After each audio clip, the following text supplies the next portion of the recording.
Imagine walking into a luxury store and seeing them take a $5,000 handbag, douse it in gasoline, and set it on fire. Sounds insane, right? Yet this happens every single day behind closed doors.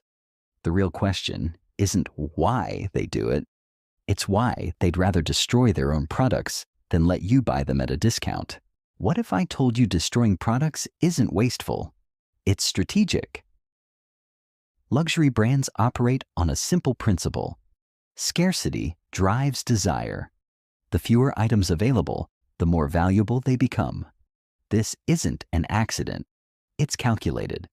When a brand limits supply, it creates artificial demand. And that's where destruction comes in. Here's the paradox. These companies could discount unsold inventory to clear it out, but they don't. Instead, they destroy it. Take Burberry. They burned $36.8 million worth of merchandise in a single year. On the surface, that looks like insanity. But dig deeper, and the logic becomes clear. Discounting devalues the brand. If last season's $2,000 coat suddenly sells for $500, it changes how people perceive the label. The brand's power relies on maintaining an image of exclusivity, and discounts shatter that illusion. Timo Rissanen, a fashion researcher, puts it bluntly. Destroying goods protects the brand's perceived value. It's not about losing money on unsold stock. It's about protecting the premium pricing of everything else. A luxury handbag isn't just a product. It's a status symbol. If everyone can get one cheaply, it loses its meaning. Burning inventory ensures that only a select few can ever own it, keeping the illusion of rarity intact. This isn't just about handbags or coats. It's about the entire business model. Luxury brands aren't selling products. They're selling exclusivity. The actual cost to make a designer item is often a fraction of its retail price. The rest is markup for the brand's prestige. Destroying excess stock isn't a loss. It's an investment in maintaining that markup. So here's how this plays out operationally. Brands overproduce to meet uncertain demand, then destroy what doesn't sell. It's a system designed to keep prices high and perceptions higher. The next time you see a luxury item, remember, its value isn't in the materials or craftsmanship. It's in the story that only a few people can own it. And that story is worth burning millions to protect. Here's what most people miss about the cost of a Chanel dress. That $5,000 price tag isn't paying for fabric or labor. It's buying the story. The actual production cost might be as little as $1,200. So, where does the rest go? Advertising, retail spaces, and maintaining the illusion of exclusivity. The dress itself is almost an afterthought. This explains why brands burn inventory without hesitation. When a Chanel dress doesn't sell, destroying it costs them very little in real terms. The expensive part, building the brand's image, is already paid for. Burning the physical product just protects the intangible value. Fashion researcher Timo Rissanen breaks it down. The actual materials might be worth $300 in that unsold dress, but the brand value it protects could be worth millions. Fragrance sales quietly subsidize these losses. A $100 bottle of perfume costs about $5 to make. The profit margins here are astronomical compared to clothing lines. Luxury brands use perfume as a cash cow to offset the high costs of running fashion divisions. This allows them to absorb the financial hit of destroying unsold clothing without blinking. The math works because of how luxury pricing operates. If a brand sells 1,000 dresses at $5,000 each, they could theoretically discount the last 100 at $3,000 to clear inventory. But they won't.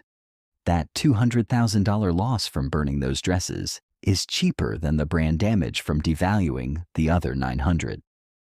Once discounts enter the ecosystem, the entire pricing structure collapses.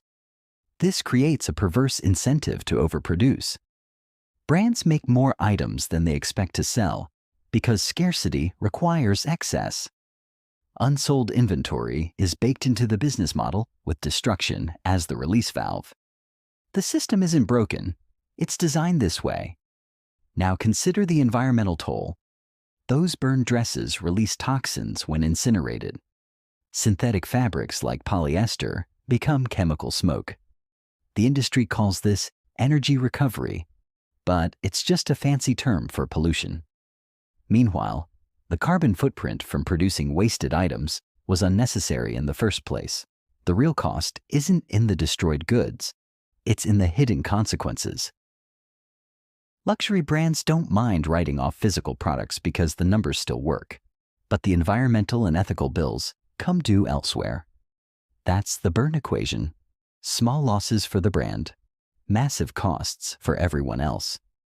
Now consider the global shredding machine. The hidden network where luxury goods go to die operates in plain sight. Brands don't just burn items in their own warehouses. They ship unsold inventory to specialized facilities worldwide. Some destinations, incinerators in the UK, textile shredders in India, and recycling plants that rarely recycle. The logistics are precise. First, items are stripped of branding to prevent counterfeiting. Then they're transported under tight security to destruction sites, often overseas, where labor is cheap and regulations loose. Panipat, India, is ground zero for garment shredding. Known as the cast-off capital, this city processes over 100 tons of discarded clothing daily. Workers sort through mountains of fabric, tearing apart designer dresses and handbags by hand. The material gets downcycled into cheap insulation or industrial rags, never reused as clothing. Luxury brands call this recycling, but it's really just delayed landfill. The process consumes energy and labor only to produce inferior products that'll eventually be trashed anyway. Burning isn't better. When synthetic fabrics like polyester ignite, they release toxic chemicals, carbon monoxide, acrolein, and formaldehyde among them. Vox's investigation found these emissions often exceed safety standards. Brands claim this is energy recovery because some facilities capture heat from incineration.